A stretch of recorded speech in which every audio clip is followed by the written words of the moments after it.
श्री राम जय। एक बात है, हम अकेले बोल बाड़े तो भी हमारी तेज आवाज है और तुम देख बैठे हो जब भी हम ना सुन रहे। ऐसा ना होना चाहिए, नहीं सबको बोलना चाहिए। अरे तू डूब के मर जा रे चुल्लू भर पानी में, अरे तू डूब के मर जा रे चुल्लू भर पानी में। हरि नाम नाम लीनो ना, हरि नाम लीनो तन भरी जवानी में। मर जा रे चुल्लू भर पानी में, डूब के मर जा रे चुल्लू भर पानी में।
भक्ति में शक्ति है, वो भक्ति में शक्ति है। अरे यहाँ भक्ति से भैया मिल जाएगी मुक्ति है, ओ यहाँ भक्ति से लाला मिल जाएगी मुक्ति है।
कि हमारा जीवन ऐसे ही चला गया, बालापन चला गया, जवानी चली गई खेल कूद में, देने बालापन खोयो।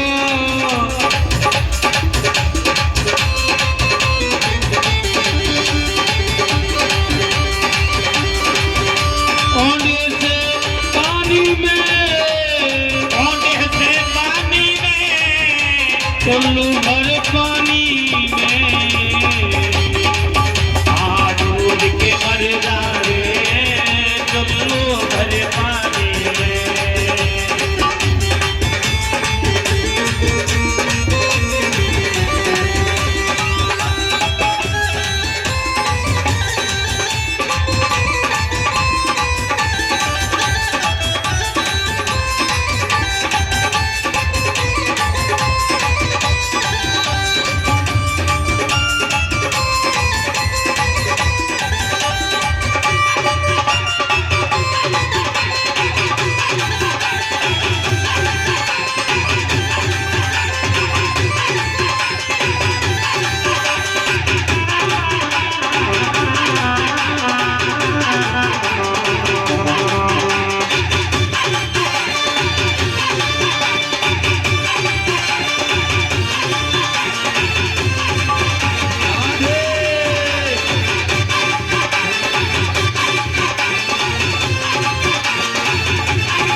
बोल शंकर भगवान की जय, बोल गुरुदेव भगवान की जय, बोल पार्वती पति हर हर महादेव, बोल पार्वती पति हर हर महादेव। शंभो शंकर। काल हर कष्ट हर दीनानाथ सबका भला करे। कहते सज्जनों, इस तरह भगवान में लीला, ज्ञान में, गंगा कथा में बाबा सूत जी 88,000 ऋषि मुनियों को कथा श्रवण कराते हैं। कहते हैं अब सब लोग शांति से बैठे, देखो आपकी नींद भी उछटकी होगी, तो हमने आपके भाव को पहचान लिया। हाँ डगरो है। इसलिए व्यास वो होता है जो एक एक व्यक्ति के मन में क्या चल रहा है सबको जानना, कौन सो रहा है, कौन जग रहा है, कौन क्या विचार है, कौन कथा सुन रहा है, कौन नहीं सुन रहा, हमको सबका पता है। इसलिए सज्जनों, आप ध्यान में कथा को श्रवण करो। जब भगवान शंकर को अगस्त मुनि ने कथा सुनाई तो उन्होंने बता दिया कि शंकर तूने कथा सुनी है, पार्वती ने नहीं सुनी, मुझे पता है। तुम जितने लोग बैठे हो ना, हम बता सकते हैं कौन कथा के प्रेमी है और कौन टाइम पास करने आया है। इसलिए कथा सुनो ध्यान से, मनन से। भजन आए तो नाच लो, कोई बात नहीं, लेकिन भजन निकलने के बाद शांत बैठे, मौन से वार्तालाप ना करें। बाबा सूत जी सोनत आदि ऋषि मुनियों के समीप तीर्थराज प्रयाग में त्रिवेणी के घाट ये कथा श्रवण करा देते हैं। कहते हैं तारकाक्ष, कमलाक्ष, बिंदुकमाली का भगवान शंकर ने वध किया। उसके बाद एक राक्षस और प्रकट होता है।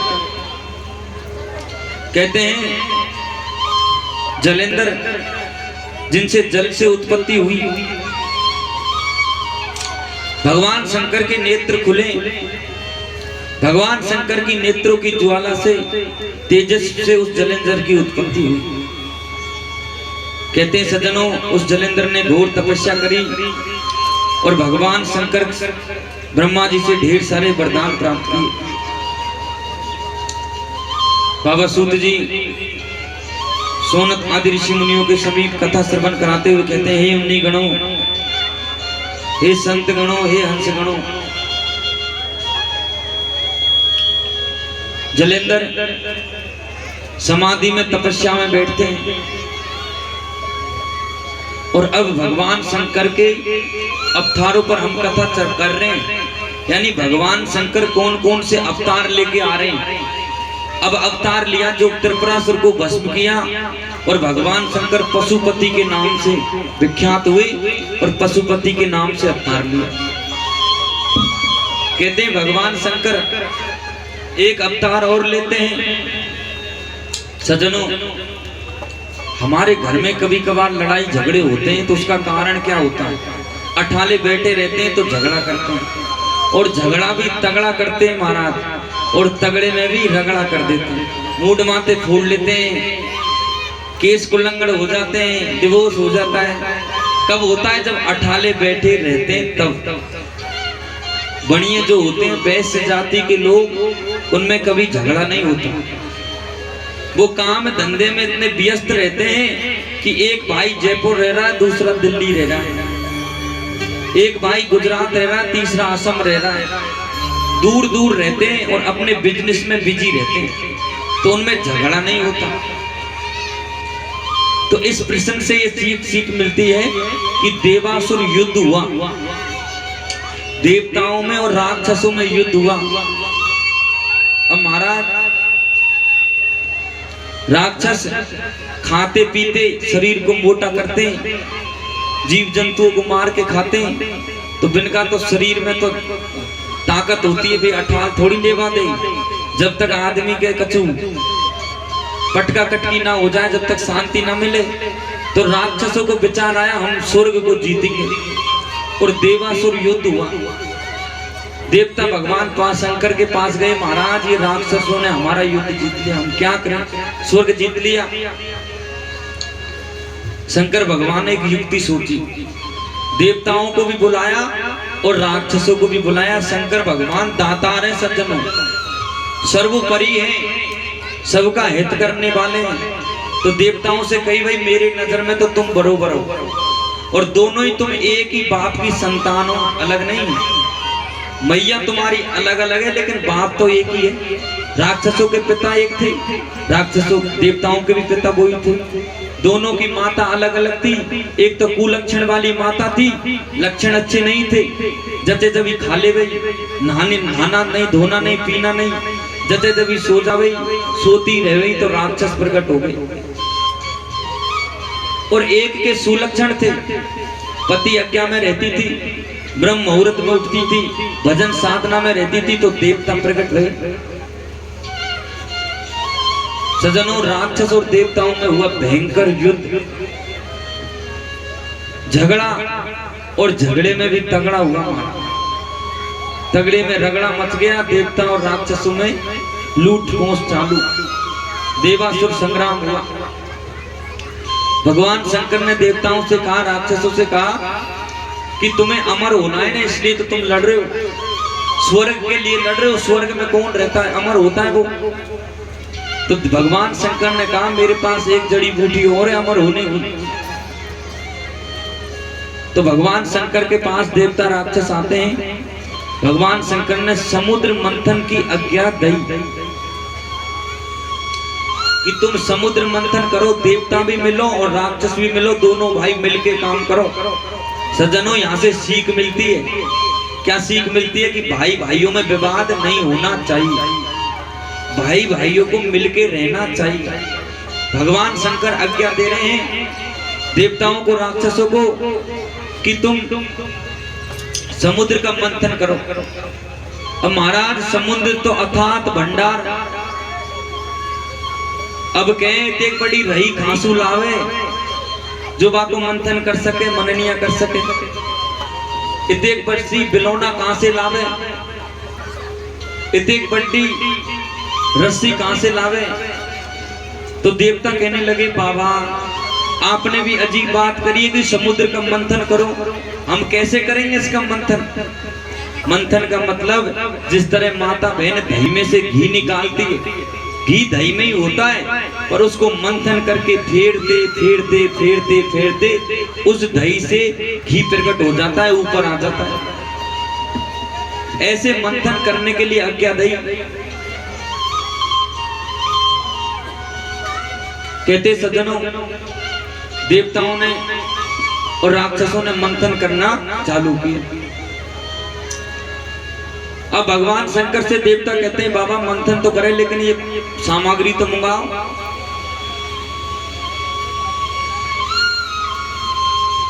क्या क्या चाहिए? कि इतने बड़ों को चाहिए रही, इतनी बड़ी रस्सी चाहिए। भगवान शंकर कहते हैं कि सुमेरु पर्वत की तो तुम रही बनाओ। सुमेरु पर्वत सबसे बड़े पर्वत है, सुमेरु पर्वत की रही बनाओ और बासु नाग की तुम रस्सी बनाओ। अब कहने लगे महाराज इनको लेने कौन जाए? तो भगवान शंकर ने कहा हमारा नाम ले देना, वो खुद चल के आ जाएंगे। क्योंकि भगवान को लीला करवानी थी ने, समुद्र से लक्ष्मी को भी तो प्रकट करवाना था, तभी तो विष्णु भगवान का विवाह होगा। अभी तो विष्णु भगवान कुंवारे हैं, इधर लीला घट गई, भगवान शंकर के गणेश जी हो गए, कार्तिकेय जी हो गए, पर अभी तो विष्णु। तो भगवान शंकर को लीला करनी है, लीलाधर है। वासुकी नाग को बुलवाया, सुमेरु पर्वत को बुलवाया, समुद्र में स्थापित किया। अब वो समुद्र का मंथन करने के लिए राक्षस कहते हैं हम तो बड़े बाप के, बड़ी मैया के, तो हम तो इस नाग को आगे से पकड़ेंगे, हम पीछे थोड़ी जाएं, हम तो आगे जाने वाले। देवता कहे भैया तू ही आगे जा। कोई आदमी लड़ाई झगड़ेलू ज्यादा है, छीटा झपटी करने वाला ज्यादा है, तो उसके जैसा नहीं होना चाहिए। भाई तो कोई चीज प्रिय लग रही है तो तू संभाल, तुझे ये चीज लग रही है तो तू ले, पर तू खुश रहे, ऐसी दुआ निकलनी चाहिए। देवताओं ने कहा राक्षसों, अगर तुम्हें बांसुरी नाग की ओर आगे जाना है तो तुम आगे जाओ, हम तो पहुंच पकड़ लेंगे, कोई बात नहीं, हम छोटी मैया के सही। बांसुरी नाग की जब मुख पकड़ा राक्षसों ने तो क्या दशा होगी। सर्प के सामने, मोढ़े के सामने कोई जाएगा तो जहर ही निकलेगा। अब राक्षसों में तो एक बुद्धि थोड़ी है, राक्षसों में बुद्धि नहीं रहती, बस वो तो काम करते हैं अहंकार से, अभिमान से। देवताओं में बुद्धि रहती है। जो देव प्रगति के जो आदमी होते हैं, मनुष्य होते हैं, उनमें बुद्धि विवेक ज्यादा होता है। जो राक्षस प्रगति के लोग होते हैं उसमें बुद्धि कम होती है, बल ज्यादा होता है। कहते हैं सज्जनों, जैसे ही उन राक्षसों ने बांसुरी नाग को सर को पकड़ा तो बांसुरी नाग ने अपना मुंह खोला और रिग्गा लगा तो मुख से निकला भयंकर जहर, विष, और विष से सब राक्षसों के मोंडे जल गए। कोई मर गया, कोई पछाड़ खा के गिर गया। अब राक्षस रोवे चिल्लावे, महाराज हमारे तो 2-4 भाई मारे गए पहली सिटी में, ऐसे मरते रहेंगे तो हमारी संख्या कम हो जाएगी। अब राक्षस क्या है, दल बदलू होते हैं, राक्षस दल बदलू होते हैं। पहले तो मुख की ओर चले गए, फिर कह रहे हैं अब तो हम पहुंच पकड़ेंगे, मुख नहीं पकड़े तो घूमकर पहुंच की तरफ आए, पूंछ की तरफ आए। देवता आए बेचारे मुख की तरफ, भैया हम तो तुम्हारी जैसी इच्छा वैसा ही काम कर लेंगे। देवताओं ने उस बांसुरी नाग को हाथ जोड़ा, प्रार्थना करी, हे नाग देवता कृपा करके जब तक समुद्र मंथन हुए आपके मोढ़े बंद रखियो। हम आपकी वंदना करते, स्तुति करते हैं। तो कहते प्रार्थना पर सब कोई रीझ जाता है। वो बांसुरी नाग भी रीझ गए और अपना मुख बंद कर लिया। समुद्र मंथन हुआ, समुद्र मंथन हुआ सज्जनों। तो समुद्र मंथन में सर्वप्रथम जो चीज निकली वो निकला भयंकर विष, जहर। अब जहर को कौन खावे, पूरी त्रिलोकी में अंधकार ही अंधकार छा गया। पूरी त्रिलोकी जहर में हो गई सज्जनों। बाबा सूत जी कहते हैं सोनत आदि ऋषि मुनियों से कि त्रिलोकी में अंधकार ही अंधकार छाया, जहर की उत्पत्ति हुई, पूरी त्रिलोकी में अंधकार जहर फैलने लगा। सब लोग जीव जंतु मरने लगे, पक्षी मरने लगे, मनुष्य मरने लगे, देवता मरने लगे। अब देवता रोते चिल्लाते गए। जब जब धर्म की हानि होती है तब विविध रूप भगवान लेके आते हैं और सज्जन लोगों की पीड़ा हरते हैं। कहते हैं सज्जनों, वो देवता दौड़कर भगवान शंकर के पास आए, विष्णु के पास आए। विष्णु बाबा कहे भगवान विष्णु कि भैया ये आग धतूरा ने तो भोले बाबा ही खावे, ये भांग धतूरा को भोले बाबा ही पीते, हम तो शुद्ध सात्विक भोजन लेने वाले, जहर ना पे ना पचे। ये जहर को जे पचाएगा जो जहर लेता हो, और जहर से जहर की वृद्धि कम होती है। कोई व्यक्ति को सर्प खा जाए तो उसको एंटीडोट क्या लगाते हैं, उसके विरोध में कितने जहर की गोली सर्प ने खा उसके दुगनी जहर चढ़ाते हैं, तब जाके जहर का असर कम होता है। कहते सज्जनों, भगवान शंकर तो परम ज्ञानी है। देवताओं ने अनुरोध किया इस संसार को बचाने के लिए, इस जगत को बचाने के लिए। वो सदा से ईश्वर परम पिता परमात्मा वो जहर के विष के कलश को ले लेता है। कहा भाई जगत का है तो मैं तो मरू सो मरू, पर तुम तो बचो। सामर्थ को कछु दोष ने गुसाई, इस बात को कड़ी को हमेशा ध्यान रखना। जो सामर्थ्यवान व्यक्ति होता है वो कुछ भी कर सकता है, उसको दोष नहीं लगता। दोष किसको लगता है, जो सामर्थ्य नहीं है और वो काम को कर रहा है और फिर वो दंडित होता है। अगर हमें जहर को पचाने की क्षमता है तो पियो, और क्षमता नहीं है तो काई को पियो महाराज, काई को मरो। भगवान शंकर में वो क्षमता थी और उन्होंने उस विष का पान किया और विष को अपने गले में रखा। इसलिए भगवान शंकर का एक नाम और हुआ, एक अवतार हुआ। बोले नीलकंठ महादेव की जय। इधर भगवान शंकर एक नाम से और जाने गए। अब कहते हैं सज्जनों, भगवान शंकर ने विष को यहाँ क्यों बचा के रखा? कहते हैं भगवान शंकर के हृदय में ब्रह्मांड थे, पूरी पृथ्वी थी, जीव जंतु मनुष्य थे। अगर वो विष हृदय में चले जाता तो सब मर के ध्वस्त हो जाते। इसलिए उनमें सामर्थ्य थी जो उस विष को यहीं रोक लिया। बाबा सूत जी कहते हैं, हे ऋषि बनकर श्रेष्ठों, समुद्र से 14 प्रकार के रत्न निकले। समुद्र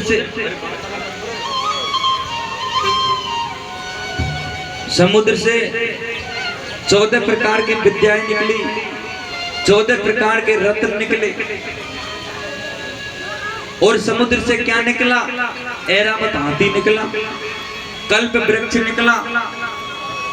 और कहते हैं समुद्र से 14 रत्न निकले, वो देवताओं ने ले लिए। समुद्र से मणि निकली, वो भी भगवान विष्णु के पास चली गई। समुद्र से लक्ष्मी की उत्पत्ति हुई, तो लक्ष्मी ने तो देवताओं की ओर गई, ने राक्षसों की ओर गई, सीधी भाग के भगवान विष्णु के पास चली गई कि मैं तो इसका वर्ण करूंगी। विष्णु के पास चली गई तो लक्ष्मी जी को किसने लिया? भगवान विष्णु ने। सुंदर मणि निकली, वो भी भगवान विष्णु ने ली। और भोले बाबा ने क्या लिया? जहर, जो कोई ग्रहण नहीं कर सके, जो कोई वस्तु काम की नहीं है ना, वे भोले बाबा के लिए बहुत काम की है। आंख धतूरे ने कौन खावे, कोई सूंघे ना, उसको भगवान भोले बाबा पे चढ़ाए जाते हैं। और बर्फी, लड्डू, पेड़ा, रबड़ी किसको खिलाते हैं? कन्हैया को। तो ये रजोगुण के प्रतीक हैं। और भोले बाबा त्यागी, त्यागियों को आवश्यकता नहीं है, वो तो दातार होते हैं। ले भाई तू ले, तू खुश रहे, तू प्रसन्न रहे, हम तो जैसे हैं वैसे ही मस्त रहेंगे। कहते हैं मणि भी भगवान विष्णु ने ले ली, लक्ष्मी को भी भगवान विष्णु ने पत्नी बना लिया। अब समुद्र से और क्या बचा? कहते हैं कुछ अप्सराएं निकली। तो अप्सराएं निकली तो वो स्वर्ग में जाना चाह रही थी। देवता कहे इसको हम लेंगे, राक्षस पीछे भागे, अप्सराओं को हम लेंगे। समुद्र से कहते संजनो लक्ष्मी की बहन झाड़ू निकली और लक्ष्मी का भाई नमक निकला। अब इस रहस्य को सब लोग सुने जिनको घर में लक्ष्मी की आवश्यकता ज्यादा है, वो झाड़ू की पहले महिमा को जाने। क्योंकि जो साफ सफाई जिस घर में रहती है ना, उसमें लक्ष्मी का आगमन होता है।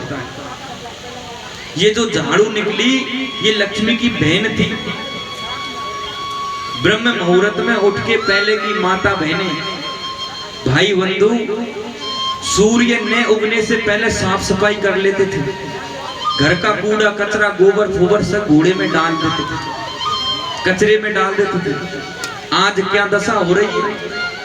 कहते सूर्य बाबा खुद जगाने आता है और घर की बेल बजाते, भैया उठ जा मैं आ गया।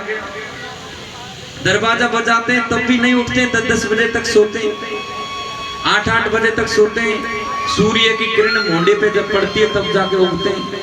ये आज की दशा है। पूर्व दशा थी, लोग सब ब्रह्म मुहूर्त में उठते थे।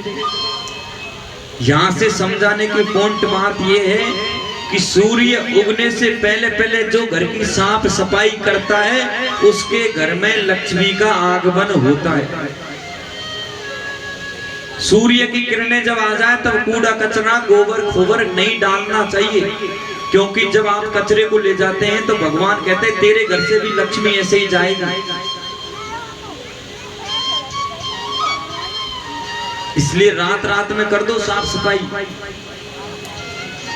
और शाम को कब करनी चाहिए? अंधेरा होने के बाद झाड़ू बुआरा पोंछा नहीं देना चाहिए। संध्या का समय हो उससे पहले पहले साफ सफाई कर लेनी चाहिए। दोनों अपोजिट बात है। सुबह तो सूर्य उगने से पहले और शाम को सूर्य छिपने से पहले। अगर किसी के घर में गरीबी है तो कहते हैं नमक लेवे, क्योंकि नमक लक्ष्मी का भाई है। घर की साफ सफाई पोछा करें, शुद्ध नमक एक मुट्ठी उसमें डाल दे, पोछे दे उस बर्तन में, उसी में गंगा जल डाल दे थोड़ा, और रोज उससे सफाई करे तो लक्ष्मी का आगमन होगा। क्योंकि भाई से मिलने एक न एक दिन तो बहन आएगी। अरे ज्यादा नहीं तो 12 महीना में एक बार तो आएगी रक्षाबंधन को। तो भाई रोज ना आवे तो रक्षाबंधन को तो आएगी। तो इस तरह लक्ष्मी का आगमन घर में होता है। दूसरा नियम और सुनो कि झाड़ू को कभी घर के बाहर नहीं पटकना चाहिए। जिस व्यक्ति के घर में झाड़ू का दर्शन किसी ने कर ली, लोगों ने, उसके घर की लक्ष्मी चली गई। झाड़ू लगाया और झाड़ू को गुप्त टांड पे रख दो। घर में कोई अतिथि आवे, यजमान आवे, उसे पता नहीं लगना चाहिए कि कौन से झाड़ू से झाड़ू लगाते हैं, साफ सफाई करते हैं। इसको छुपा के रखना चाहिए। और नमक जो लक्ष्मी का भाई है, इसको दिखा के रखना चाहिए, क्योंकि स्त्री हमेशा छुप के रहने वाली है।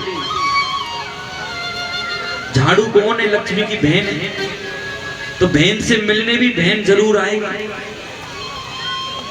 और कहते हैं जिनको दुकानदारी करनी है, बढ़िया का काम करना है, कभी शहर में जाना, बड़ी बड़ी दुकानों वाले सब चीज अंदर रख देंगे, पर नमक के बोरे कट्टे तो बाहर ही रखेंगे। इसका रहस्य समझो क्यों रखेंगे? इसलिए रखते हैं कि हमारे दुकान में लक्ष्मी का आगमन होगा। जिसके घर में गरीबी हो, लाल कपड़े में 1.25 रुपया लेकर 1.25 किलो नमक धेरली के द्वार पर रख दे। 1.25 किलो नमक तोल कर 1.25 रुपये धेरली के द्वार पर लाल कपड़े में